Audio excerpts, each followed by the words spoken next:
And today I kind of want to go over something that I've learned a lot about this year, and it's called wholesale real estate or wholesaling real estate.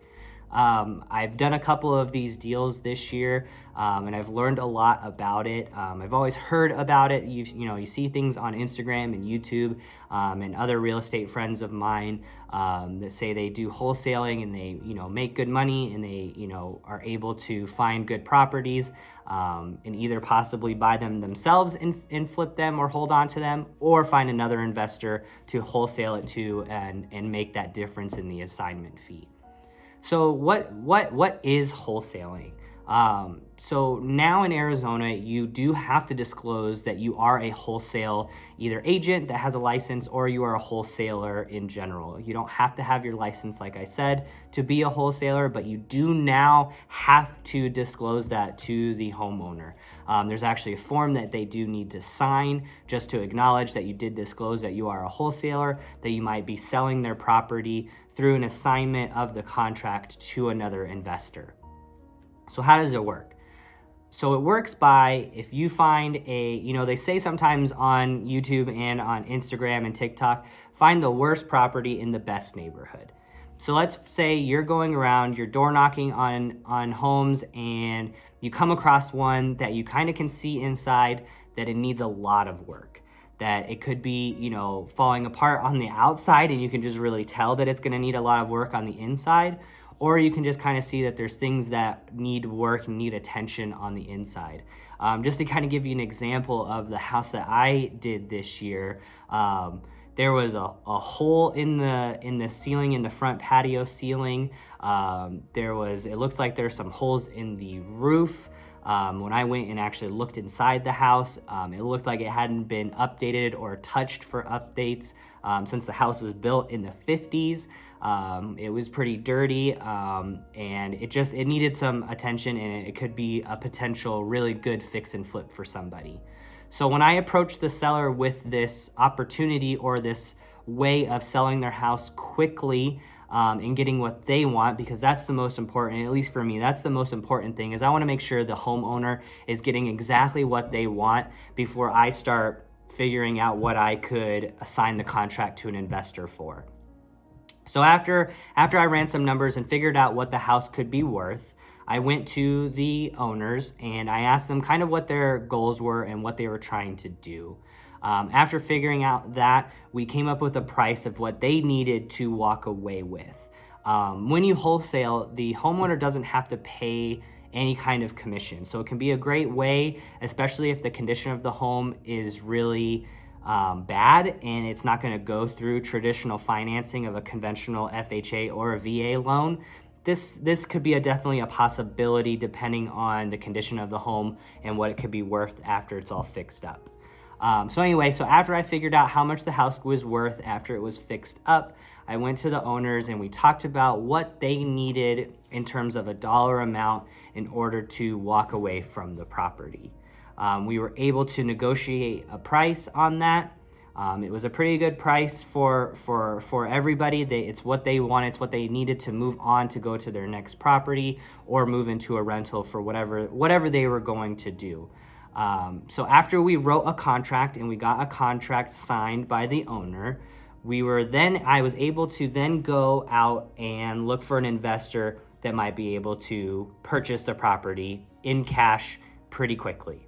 They're going to still do their inspections and make sure everything looks good on their end and for their numbers and building costs and time and holding costs and all of those good things that they look at. And we were able to then come up with a number that they would purchase or buy the assigned contract from me. And that difference ended up being a pretty significant amount, just because of what they wanted versus what I was going to sell it to the investor. Now you might be thinking that, why don't we just sell it to the investor? Well, I mean, obviously people have to make their money, and I'm going out there looking for the investor and giving them all the numbers, helping them go and see the property and doing all of that. But you also have to let that owner know that if you do that, then you're going to essentially still have to pay commissions, because you're still going to be working on and, if you have your real estate license, you can represent the seller and sell it to the investor. Or if you don't have your real estate license, then you wouldn't be able to represent anyone, and you just go to the investor, and now you've just spent all of this time and you may not make any kind of money on it. So I know it can kind of seem controversial of how it works and how it gets done and how the wholesaler makes their money. But again, it's another way in real estate for people to make their money. Again, my approach is I'm trying to make sure that the seller is okay with that dollar amount first before I go and try and find an investor. If I wasn't trying to do that, I would be trying to get the lowest price possible, and I wouldn't care about the homeowner, and I would just be trying to make the most amount of money possible. But that's just not how I work in my business in real estate and doing this wholesaling stuff, very rarely and, on the side. So once we were able to get everybody going and everybody was under contract and earnest deposits were put into escrow, the investor brought some people out to look at the property, make sure everything looked good and it looked the way that the pictures looked, and then just started running their own numbers to make sure that the price that they had given us and gotten under contract with us to assign the contract to them all worked out. All in all, it took a few weeks to get done, but everything worked out well. The investor got the property and they were able to start fixing and flipping it up. The homeowner got a really good price on the home just based on what the condition of the home was, all in cash, closed faster than traditional financing would have closed. And then I obviously got the assignment fee for working on everything for all the parties.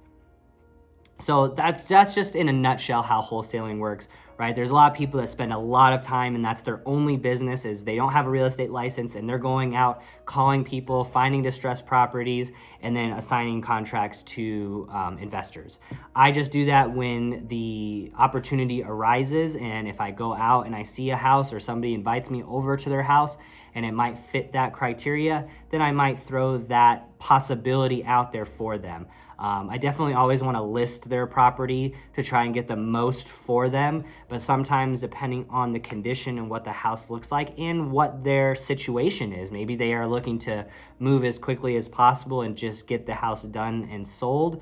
This could be a great way of accomplishing that goal for them.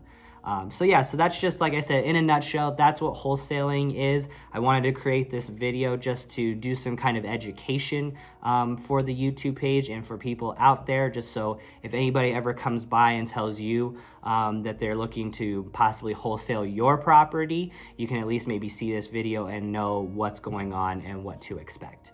Thank you so much for watching. Please subscribe to my videos. We're a golf real estate page. We go to different golf course communities in the Tucson and surrounding areas like Vail, Oro Valley, Saddlebrook, and all the other different cities.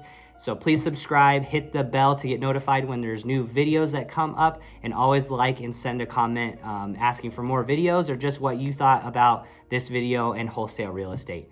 Thanks again for watching, and I'll talk to you guys soon.